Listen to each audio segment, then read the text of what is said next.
Guys, I'm going to be honest. I'm going to be honest with you guys right away. Just like I always am each and every single week. I honestly don't want to sit here tonight. I really don't. I'm tired. I have a headache. I have a headache from watching this freaking garbage every single week. I really don't know what to say. I really don't. Is this going to be the Paul Heyman, post-Paul Heyman era of Monday Night Raw with Bruce Pritchard in charge? Is this what we're going to expect each and every single week? Because if it is, you might as well stop watching Raw altogether. This show tonight honestly made zero sense. From the beginning to the very end. The only good thing coming out of this show tonight was the return of the legend killer, Randy Orton. The true legend killer is back. Randy is going back to his roots from when he first became a star in WWE. And right now, he's probably the best heel in the company. Other than what they're doing with Sasha Banks and Bayley, Randy Orton is the best part of Monday Night Raw. Everything else on this show is garbage. I've been on here for weeks talking about how Drew McIntyre has been booked like a great WWE champion. But tonight, it looks like now that Paul Heyman is no longer there, you can already see it, they're taking steps back. They're starting to devalue Drew McIntyre as WWE champion.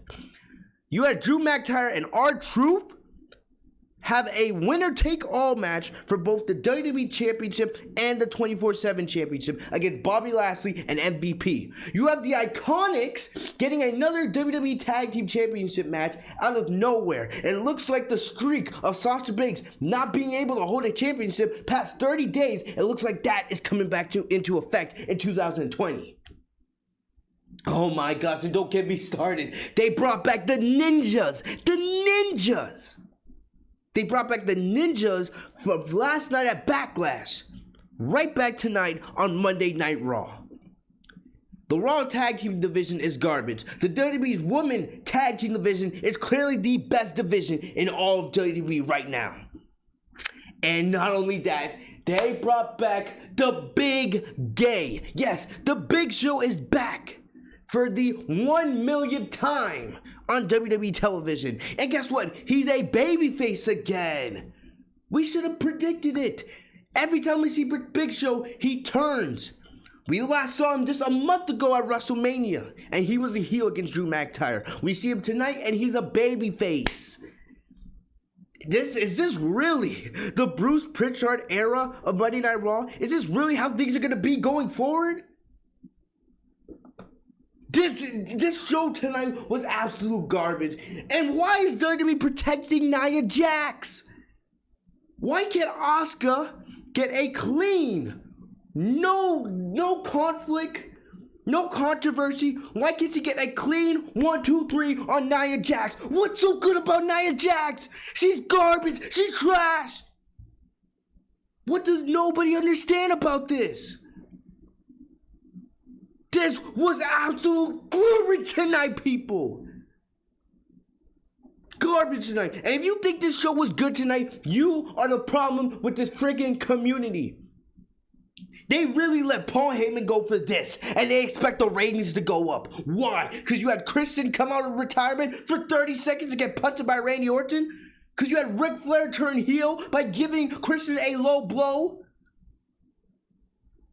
By giving us 3 random title matches on this show, and now we're getting 2 more next week?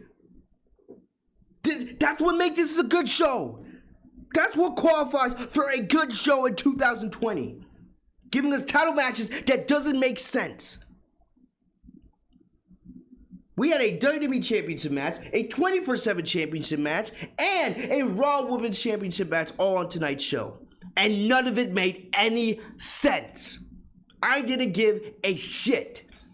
And now next week, we're going to have a Women's Tag Team Championship match and a Raw Tag Team Championship match. A Raw Tag Team Championship match that should have happened last night at Backlash. But instead, Vince wanted to give us fucking ninjas. Ninjas. But yet you casuals will say, this was a good show, Fitz. Oh man, this show wasn't that bad, Fitz. They're actually building towards Extreme Rules, Fitz. If you believe this show was good tonight, you are the problem with this community. This show was awful tonight. It made no sense. The logic gaps in almost every segment. But yet, this was a good show. I am sitting here with a headache. With a actual headache. Because, first of all, I want to keep the podcast under an hour. I want to keep the, I don't want to be going, an hour and a half like I had to go on the Backlash review last night. I don't. And I'm praying I could get this done under 55 minutes. But I don't know. I really don't know. This show made 0 sense tonight. 0. And if you think this was good, if you thought this was good, this is what we have to expect, folks. Bruce Pritchard. Bruce Pritchard is now running Monday Night Raw Creative. The biggest yes man, the Vince's cock, is now running Monday Night Raw. If you think this show was good tonight, well, I don't know what to tell you. Because this is what we're going to get going forward. This is what we're going to get going forward. Random title matches that don't make sense. Logic gaps in every single storyline. Ninjas, legends returning that should be retired. Paul Heyman wanted to build up the younger talent so that they could be the new stars. So that they could become the new Christians, the new Ric Flairs, the new Becky Lynch, the new Randy Ortons, the new Edge. Paul Heyman wanted to build superstars up like Andrade, like Angel Garza, like Austin Theory, like Apollo Crews, like a Ricochet, a Humberto Carrillo, a Cedric Alexander. The list goes on and on and on. Paul Heyman wanted to build those superstars up. But yet no, because of the ratings, because Vince McMahon wouldn't trust Paul Heyman enough to let him take his time building up the young talent, getting them over. No, he fires Paul Heyman. USA Network is unhappy. We're unhappy. He brings his yes man's Bruce. And what do we get? His first night in charge, the Big Show is back. Ric Flair is back. Kristen comes back out of retirement for 30 seconds to get buried. But this is what you guys want, right? This is going to bring the ratings up, right? No. This show was absolute garbage tonight. Garbage tonight. This was terrible. If you think this was a good show tonight, get out of my chat room. I don't want idiots like you on my channel, in my streams, watching my videos. I really don't. This show made no sense tonight. No sense. And if you think the ratings are going to go up after this, you are a delusional fuck. You really are. This was awful. This was awful tonight. I don't even know what to say. Anyway, I'm going to do a lot more ranting tonight. But man, oh man, I had to get that off my chest. Hey, I can't even do my intro correctly. I'm so pissed. What's going on, everybody? I want to welcome you guys back here to the Legit Shoot podcast here tonight. I am Fitzmonk. If you guys are new to the channel, make sure to subscribe. If you guys are listening on Spotify or Apple Podcasts or wherever you're listening to my voice, thank you for joining me. This is your Raw review. We tell it like nobody else does on this podcast. We're not like these idiots in the community like Ryan Satin. We tell the truth here on this podcast. And I don't care what anybody else says. You can love me, you can hate me.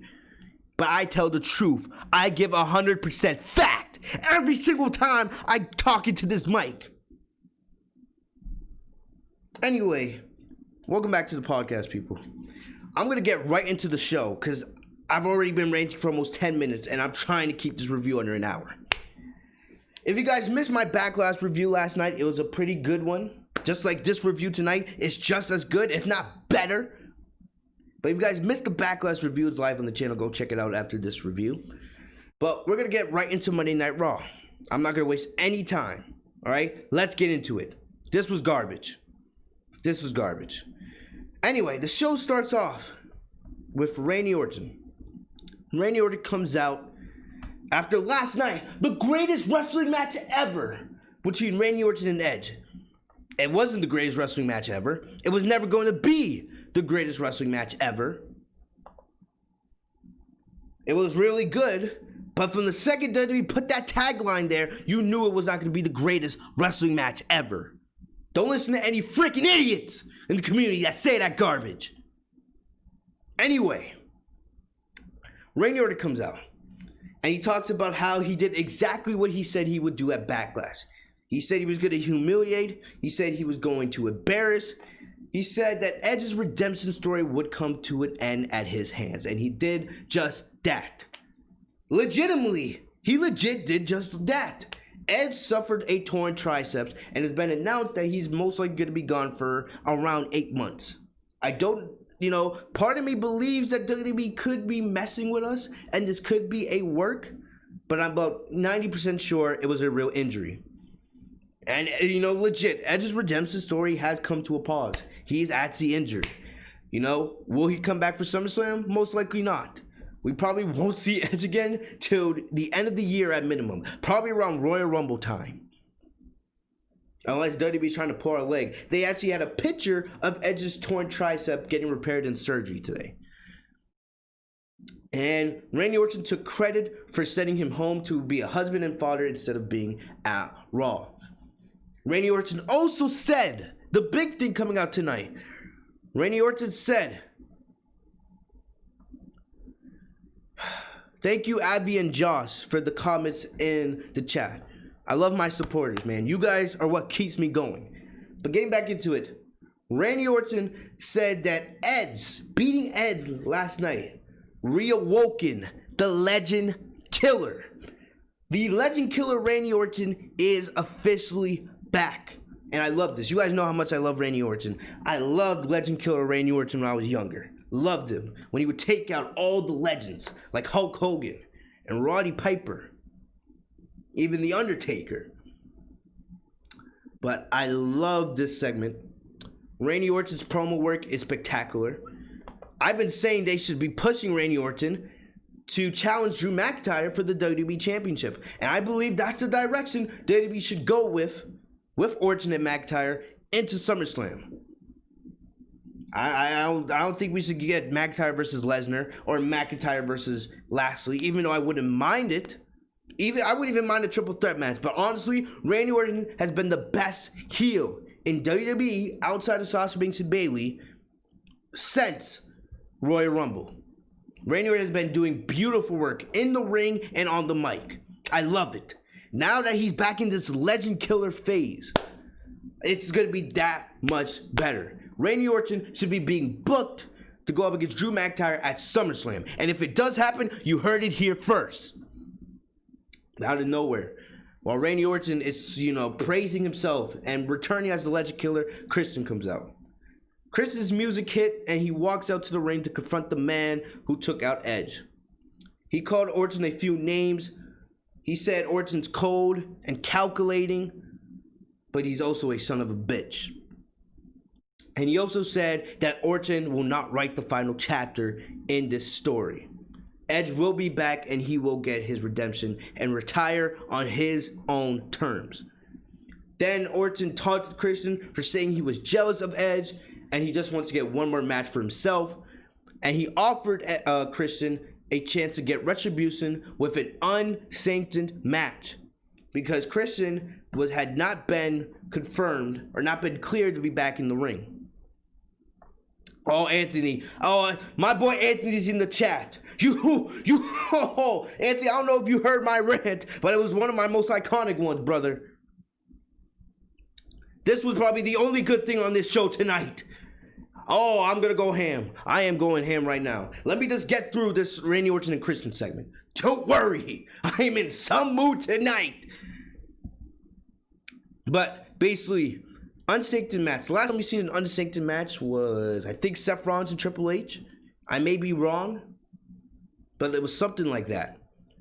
So Christian is then challenged by Randy Orton for an unsanctioned match. And I love Randy Orton and Christian. If you guys remember back in 2011, they had one of the best rivalries for the World Heavyweight Championship. Even though Christian barely won any of those matches, it was a fantastic rivalry and a fantastic feud if you ask me. So these two have a lot of history with one another. And I was like, whoa. But I'm going to be honest with you guys. Christian got the short end of the stick. He got the short end of the stick because if you look at it, Christian was never supposed to come back. When did we ever hear any reports of Christian being cleared to wrestle or being able to come back? We all know Christian wants to return one day. We've been hearing this. But when did we ever hear any reports of Christian being asked to return? It was reported by WrestleVotes earlier this afternoon that they were planning something big for Raw tonight. And I knew right away it had to be Christian. Because Edge being injured. Edge versus Randy Orton wasn't even supposed to happen at Backlash. They were saving it for SummerSlam. But because Fitz is so idiotic and decided to fire Paul Heyman, because Brock Lesnar's not there, Becky Lynch is not there, WWE's without most of its big stars, they decided, hey, let's do this. Let's move Randy Orton and Edge up to Backlash. And as good as the match was, look what it got them. Edge is injured, and now he's gone for the rest of the year. Great job, Vince! So we were supposed to get Randy Orton and Edge at SummerSlam, but it got moved up. And we were supposed to get a third match in this Randy Orton and Edge storyline. But because Edge is now, per storyline or whatever, Edge is legitimately hurt, now we won't be getting that third match for some time. So they decided, let's continue it. And I'm glad that the Legend Killer is back. But they brought Christian up for no reason. They brought Christian back for no reason. He got punched in the face to end Raw tonight in an unsanctioned match that lasted 30 seconds. Yeah. Yeah. He really did get the short end of the stick tonight, people. He really did. Stimpy, if you want to play Dragon Ball Legends with me, let's talk after the podcast. But this show sucks. This show sucks, man. As good as the Randy Orton and Ed or Christian segment was, Christian got the short end of the stick. This only happened because, hey, this is what Vince goes through his mind. Oh, Edge is gone. Another big name superstar is gone. Another part-timer is gone. So instead of building up new talent to go get Randy Orton, what do? Oh, let's bring Christian back. Let's bring Christian back. Because why not? Oh, yeah, bringing a part-time legend will be the thing to get the ratings up. Yeah, how has that done for you lately, WWE? Paul Heyman wanted to build the younger talent to make WWE better, to make them into the new stars, the new generation, the future world champions. But no, instead of letting Paul Heyman do what he had to do, you got impatient, you got selfish, you got arrogant, and instead you brought back Edge before SummerSlam, and now he's injured. And you think this is going to bring the ratings up? No! This company is so idiotic. Ridiculous. Absolutely ridiculous. I hate that Edge is injured, but that's what you get, Vince. That's what you get because you are selfish. Same thing that you did last year with Undertaker and Goldberg. A freaking Super Showdown. You thought that was going to save the show. Bringing back a 50-year-old Goldberg and a 55-year-old Undertaker. You thought that was going to help your product. But no, it didn't. And you got one of the worst matches I've ever seen at that show. When is this clown going to learn? When? This is why the ratings are not good. Because you rely on your part-timers. And now when your part-timers are injured, you understand why the ratings are down. Absolutely ridiculous. Moving on. Kevin Owens versus Angel Garza. If you guys remember, last night Apollo Crews successfully defended the United States Championship against Andrade, taking Andrade out of the picture. Kevin Owens and Angel Garza had a match a couple weeks ago on Monday Night Raw where Angel Garza won, and this was a rematch of that. Before the match, we saw Angel Garza and Zelina Vega being interviewed by Charlie Caruso. And then Andrade, wearing a nice suit, came out, wished Garza luck, but he was upset because he lost to Apollo at Backlash. He wished Garza luck, but he also said he better not lose. So KO, Garza, Vega come out, and Andrade shows up halfway through the match. Then we see Angel Garza and Andrade get into an argument at ringside. Zelina Vega storms off. And then we see when we come back from break, Vega's not ringside, but Andrade is instead. But out of nowhere, we see Andrade get onto the apron to distract Angel Garza, and that allows KO to hit him with the stunner. 1, 2, 3, Owens gets the victory. After the match, we see Garza and Andrade getting into each other's face. So WWE seems like they're breaking up this faction again. They had Theory leave a month ago. Now Theory's with Seth Rollins and Murphy. Now the last piece of the puzzle, we're gonna break up Andrade and Garza. Why? Remember after WrestleMania when we all thought Theory, Andrade, and Garza could be the dominant heel faction on Monday Night Raw? Times have changed! How have the times have changed? Absolutely ridiculous. Makes no sense.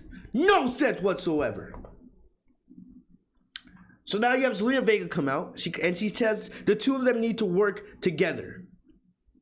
But WWE looks like it's splitting them up. I don't know if they're going to have Zelina go with Garza or Andrade at this point. You know?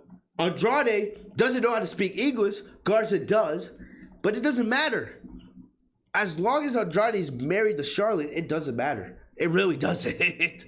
Right? You're married to Blonde. You're married to the android. You're married to the robot. It doesn't matter at the end of the day. Andrade will always be fine as long as he's married to that selfish bitch Charlotte. Speaking of Charlotte, she was on tonight's show. She didn't do anything. I'm surprised. I'm surprised they didn't book her against Asuka again. I'm not surprised that they didn't give Charlotte a random WWE Raw Women's title match the way they were handing out random title matches tonight. That made no sense. I really am surprised. Charlotte had a backstage segment with Ric Flair where they just talked about Charlotte standing up to her haters. It was stupid. Get Charlotte off my TV. I'm spitting on my damn camera. That's how angry I am tonight. I'm spitting for no reason. Like I'm Carlito eating apples. This show makes no sense. Moving on. Last night, if you guys remember, at Backlash, Lana cost Bobby Lashley the WWE Championship. I'm happy that Bobby Lashley is actually being built up as a monster. It's something that should have been done the last 3 years. But no, you had to team up with freaking Leo Rush. But no, you had to make the guy look like an idiot the last 3 years. It took them bringing back MVP as a manager to actually make us care a little bit about Bobby Lashley. So, they came out after the break to talk about Lashley's loss to Drew McIntyre and the interference on Lana. MVP put the blame on Lana and Lashley did not object one bit. MVP said McIntyre should give Lashley a rematch if he has any integrity. Lana comes out to the ring like a freaking retard and said Lashley was stupid for banning her from ringside in the first place. Then MVP, Lana, and Bobby Lashley start arguing. Lashley says everything is about Lana. He even went as far as to say that Lana wanted to make a sex tape with Lashley so she could get more and more famous. And it was taken away from Lashley trying to become WWE champion. I kind of like the aggressiveness that Lashley was showing in this segment. I wish he would show us a little more charisma like this more often. Where was this the last 3 years? My goodness. Anyway, there was also the best part of this segment, maybe even line of the year. MVP got pissed because Lana's over here bitching and moaning, talking about how like, oh, you know, Lana did this. MVP's a fraud for coming in and stealing my Bobby. All this other bull crap. And then MVP takes the mic and says, Lana, all you are is a thought that wants attention. Line of the year. I don't know if I've ever heard, especially on WWE television, I don't know if I've ever heard somebody actually get called a thought. But hey, I'm not complaining. That's what she is. That's what her character is. Lana actually said if I wanted to be more famous, I would have gone and slept with Drew McIntyre, a married man. Yeah, Drew would send your ass to the curb. Get out of here, you clown. So, Basically, after this, Lashley gets pissed. He spoke up and said he wants a divorce from Lana. Remember that terrible wedding segment we had on the last Monday Night Raw of 2019? Yes, here we are 6 months later, Lashley and Lana finally getting divorced. A wedding or a marriage that should have never ever took place. Garbage. Absolute garbage. Made no sense. It was also, we go backstage and we see, it was advertised that we would get Drew McIntyre and R-Truth going up against Bobby Lashley and MVP. Well, MVP and Bobby Lashley go backstage and they demand a rematch. And MVP challenges McIntyre and R-Truth to a winner-take-all tag team match where both the WWE and the 24/7 championship are on the line. McIntyre was hesitant at first, but then R-Truth accepted on behalf of both him and McIntyre. McIntyre was very sketchy, but he eventually accepted as well. McIntyre was scared because he knew that if Truth got pinned tonight, they both would lose their titles. And I'm sitting here like, this is making 0 sense. A random winner-take-all tag team match for the WWE Championship. This would be one thing if this was for a mid-card title. But no, this was for the WWE Championship. Does nobody understand that? Does nobody understand that? The most important title in WWE. The most prestigious title. And you're booking it in a random winner-take-all tag team match with the 24/7 7-Eleven I-95 South European Championship? Does nobody understand that? Does nobody understand that? The 24/7 title is a joke. I like R-Truth. I actually like R-Truth. He's hilarious. He should have his own comedy show. He's actually a good rapper. But the 24/7 championship is a joke on WWE TV. And you're booking it in a winner-take-all tag team match? Does anybody not understand the logic with that? Absolutely atrocious. Atrocious. So I'm just going to skip ahead a little bit and skip to the match. I'm just going to skip to the match itself. McIntyre and Lashley. My bad. See, I need to calm down for a sec. I've been ranting this entire review. But anyway, McIntyre and R-Truth retained their titles.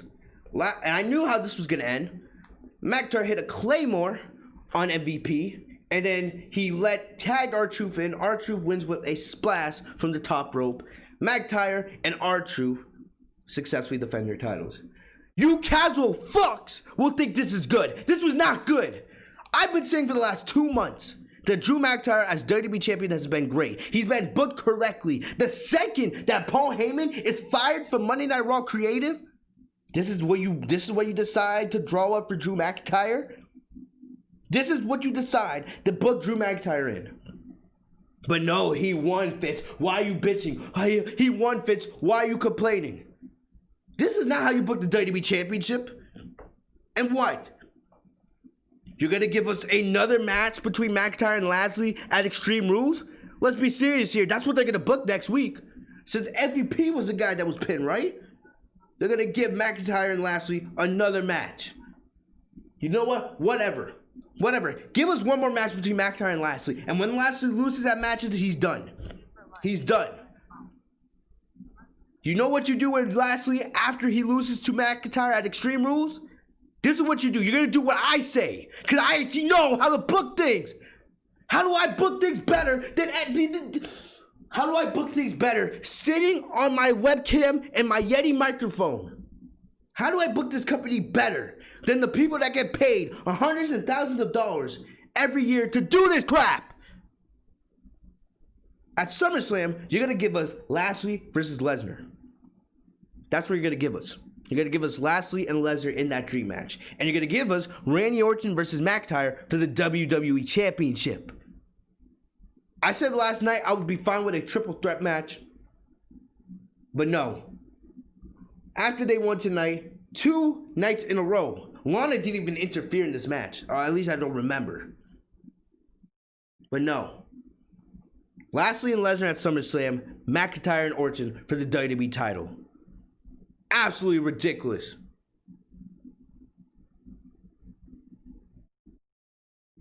Broken Tees for Life Rockstar says in the chat, I don't watch Raw Talk. I never will unless Sasha Banks is on it.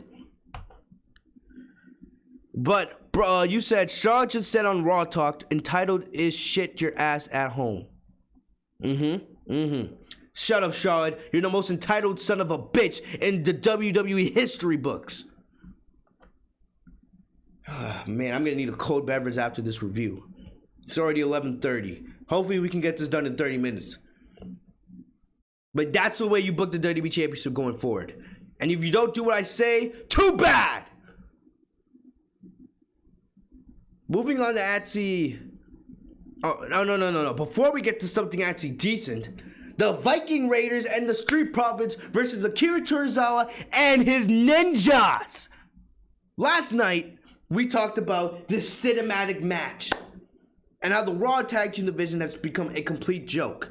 I said it last night and I'll say it again. The WWE Women's Tag Team division is the best tag team division in all of WWE right now. And yes, Sasha Banks and Bayley are amazing, but that's sad. That is sad. The Viking Raiders and the Street Profits. Anything you can do, we can do better. Right? We ranted about the Street Profits, or the Akira Tozawa and the Ninja segment last night, and how awful it was. And I said this, I wouldn't mind it if you had an actual tag team division, but you don't. Because WWE doesn't know how to book anybody. You fired the OC, AOP's injured. I feel like I say that I'm like a broken record. I see the same shit each and every single week. It's absolutely ridiculous. It's ridiculous. But anyway, what does WWE do? You think WWE would listen to the reception of the match? No, they only listen to the reception of the casual fucks and the 5-year-old boys that sit at home saying, hey, we had ninjas on WWE last night. That was awesome. I want to see it again.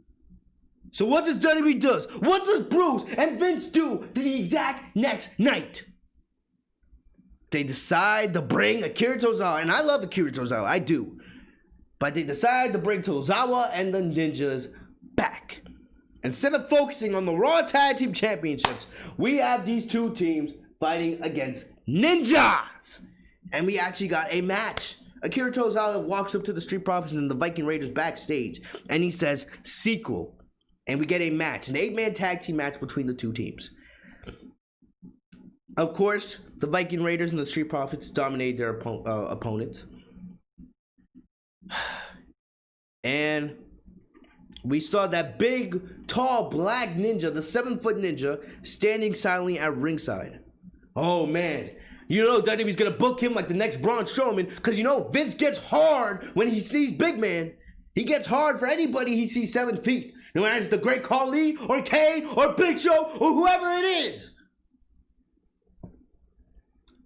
This match only lasted about 2 minutes. After the match, Tozawa comes back into the ring. He brings the big man.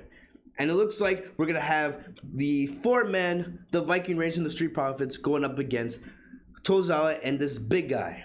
But guess whose music plays on the screen? Well, it's the big guy! The big gay, aka the Big Show, makes his return to WWE TV for the 100,200th time. And he's back as a babyface. So we saw him at WrestleMania challenging Drew McIntyre for the WWE Championship, and he was a full-blown heel. And he's back tonight as a babyface. Way to insult our intelligence, WWE. Great job. Great job. Absolutely ridiculous.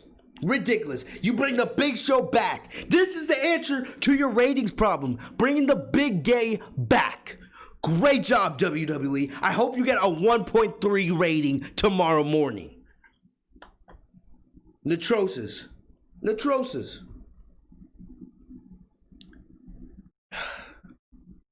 Anyway, we see the Big Show knockout, chokeslam, all the ninjas. And we see Tozawa and the big man leave. So, you need the Big Show? Really? The Big Show. The Viking Raiders and the Street Profits. It's a 4-on-2 situation. I don't care how big that 7-foot guy is. And I heard that his name in real life is Jordan Omagbien. He is a new Performance Center signee. But I don't care. It's 4-on-2. But you need the Big Show. Yeah, you're really making the Raw Tag Team Division look great, Bruce! So backstage later in the show, we see the Viking Raiders and the Street Profits talking. And now they're talking about, ooh, what's our next challenge? What are we going to do next week? Let's do kart racing. No, the Big Show comes out and he actually says, why don't next week we do the Street Profits versus the Viking Raiders for the Raw Tag Team Championships. The match we should have gotten at Backlash last night. But no, because WWE has no other teams. Since the Raw Tag Team Division is fucking dead, we had to go with this cinematic nightmare. So next week, the Street Profits versus the Viking Raiders is finally happening. It probably won't happen, folks. It probably won't happen. They'll probably have a new cinematic match. They'll probably have Akira Tozawa come back, and this time his ninjas will be wearing white outfits. Absolutely ridiculous. Terrible. Moving on. We had Dominic and the Messiah. This, other than Randy Orton and Christian at the beginning of the show, and the return of the Legend Killer, and of course Sasha Banks as always, this was actually really good. I've been saying for the last couple weeks now that this has the potential to be one of the best stories on all of WWE TV. With what they're doing with Rey Mysterio, Dominic, Seth Rollins, and the rest of his Messiah group. So Rollins comes to the ring to talk about Rey Mysterio and Dominic. And it was reported that Dominic was on his way to the arena, but Rey Mysterio would not be there. Rey appeared on the big screen and warned the Monday Night Messiah not to hurt his son, or it would be the end for him. Rollins claimed that he wanted to help Dominic, not hurt him. He said if Dominic wants to be a part of the problem, he will have to be sacrificed just like his father. Rey promised to end Rollins and his goons if they touched his son. And I love this. I love the intensity that Rollins is bringing. Rollins, man, Rollins should never turn babyface again. What he's doing with this Messiah character is brilliant. He's really falling into his own with this character. You know, I love how he wears the suits every single week, the black gloves, his character work. I'm also getting used to that music. The theme is really going nice with his character. So Rollins gets down on his 2 knees and he begs Rey. He says, I want to save Dominic, not sacrifice him. But as we see, when Rollins gets down on his knees, the camera pans out and we see Dominic. It's actually there at ringside. He sneaks behind Rollins, attacks him from behind, and starts beating him up. Then we see Austin Theory and Buddy Murphy come out, but Rey Mysterio being just as Dominic being just as agile and athletic as his father is jumping around like he has Ultra Instinct, dodging everybody. And then somehow, in a 3-on-1 situation, Dominic is able to escape from his predators. He jumps over the barricade, runs behind the plexiglass, runs out of the arena, out of harm's way. This was great. This was actually really good. I said a couple weeks ago, this has the chance to be a really good storyline. What I think is going to happen, and I would probably book this for Extreme Rules, I would book Dominic versus Seth Rollins. It was reported that Rey Mysterio will be back on Raw next week. We don't know if he's cleared yet to per storyline. He's probably still selling the effects of the eye patch. But we'll just have to wait and see. But it was revealed next week Rey Mysterio will be back on Monday Night Raw. But what I would do is have Dominic versus Seth Rollins at Extreme Rules. And if Dominic loses, he has to join Seth Rollins' group. That's what I would do. And then I would make a situation where Dominic loses and Rey has to save his son. Remember how good Rey Mysterio and Dominic versus Brock Lesnar was at Survivor Series? This has a chance to be even better. The story is there. This has the potential to be really good if WWE allows it to be done correctly. Like I said, the way I would do it at Extreme Rules, Rollins versus Dominic. If Dominic loses, he has to join Rollins' group, and Rey must save Dominic from Rollins. And that's what I would do. That should lead to Rey versus Seth at SummerSlam, and that would be really good. I wanted I wanted Edge versus Seth Rollins for SummerSlam, but it looks like we're not going to be able to get that now, especially with Edge being injured. This is kind of sad. Maybe we'll get that next year when Edge is back and healthy. But hey, I would have this all lead to Rey Mysterio and Seth Rollins having a crazy match. I think at SummerSlam, the way you do it is, if Rey Mysterio loses to Seth Rollins, Rey must retire, and Dominic has to stay a part of Dominic's group.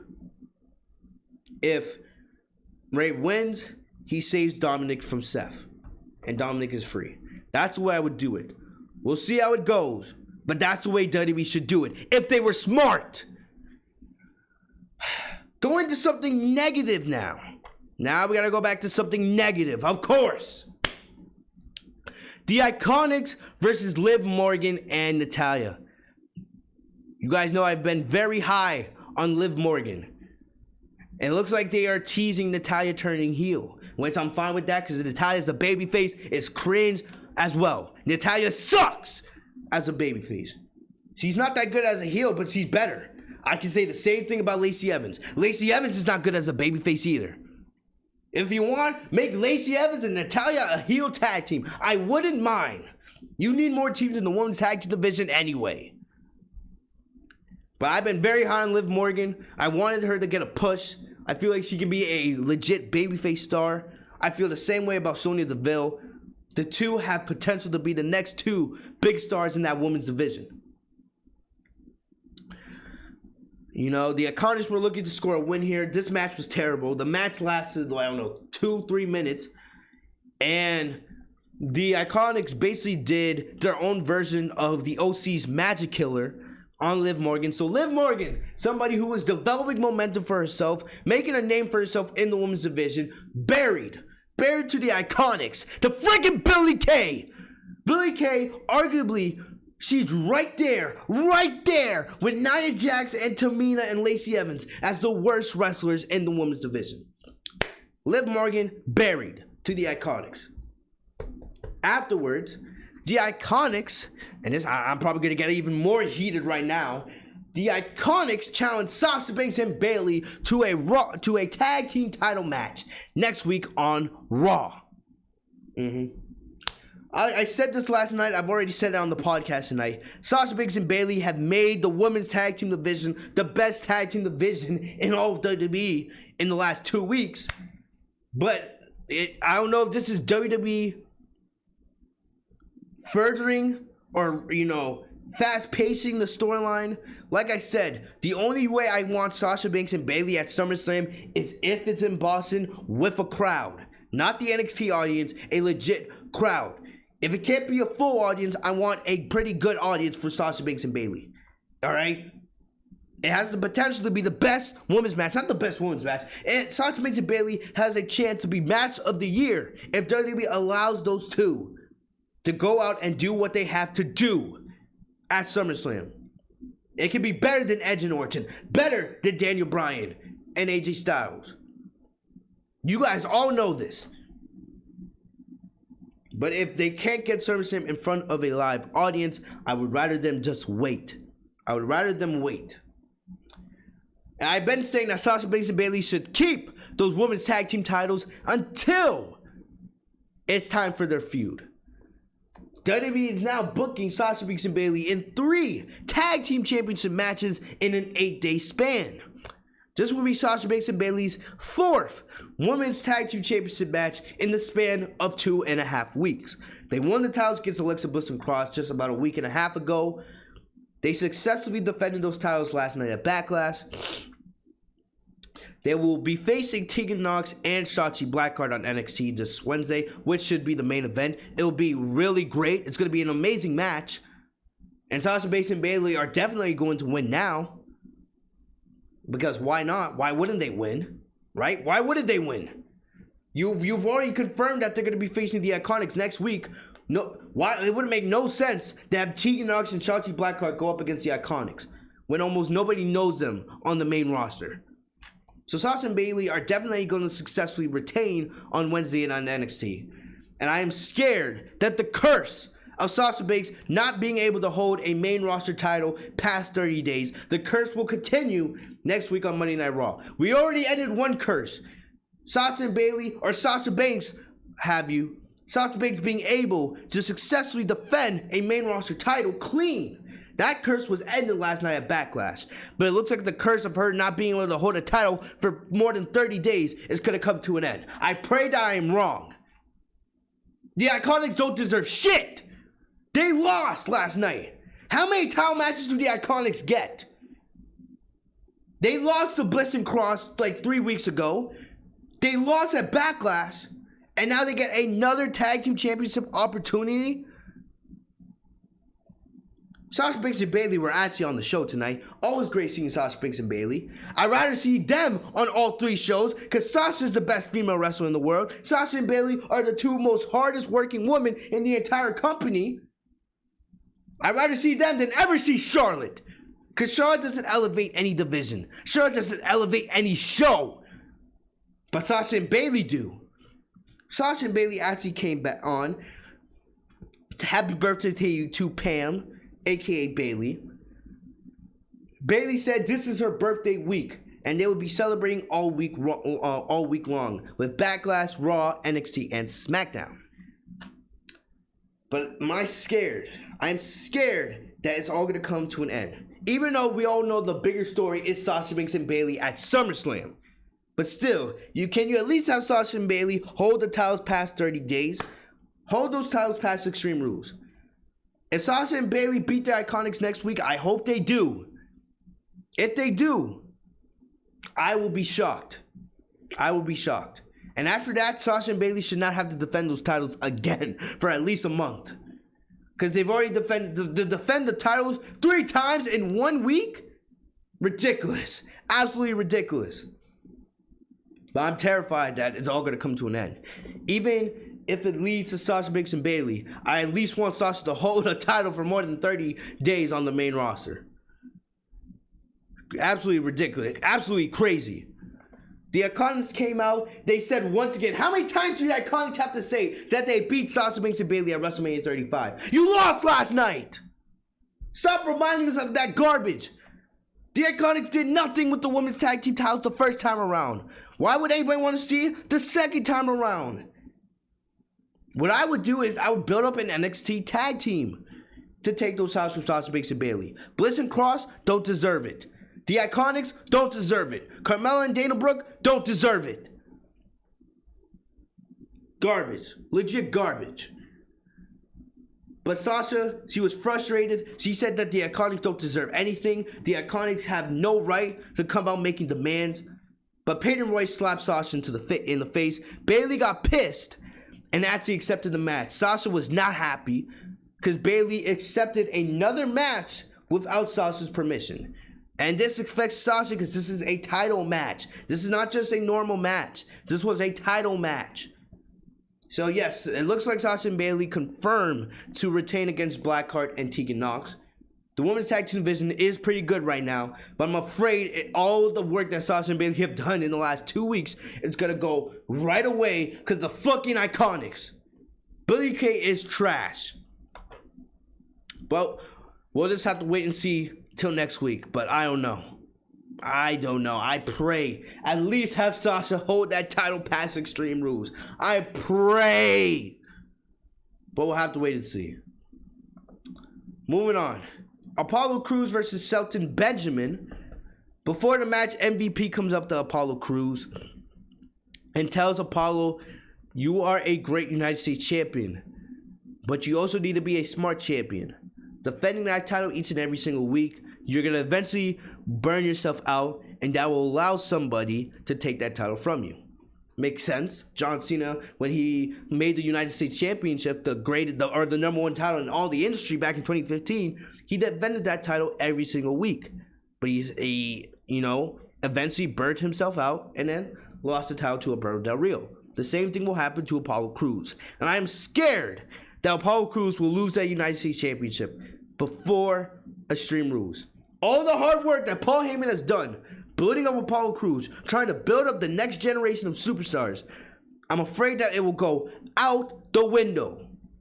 Out the window now that Paul Heyman is gone. Because Vince McMahon has no patience.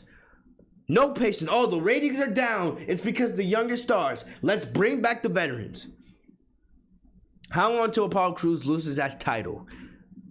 To probably MVP or some shit.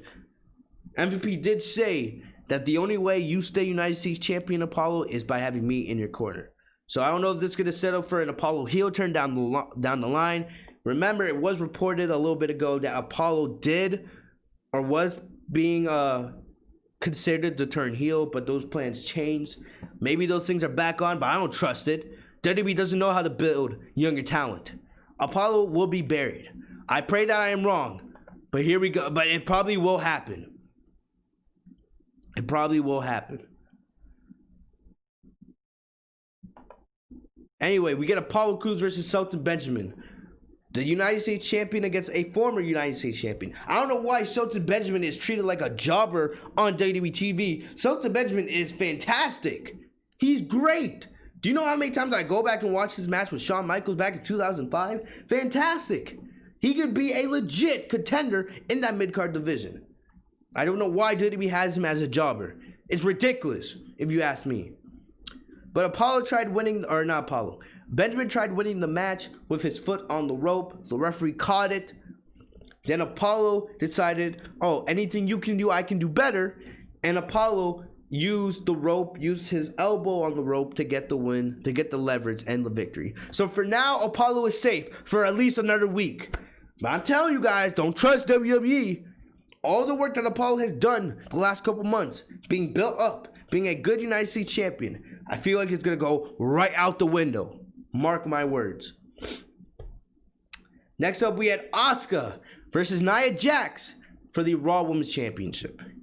This was a rematch of last night at Backlash. Asuka, the 50-50 booking with Asuka continues.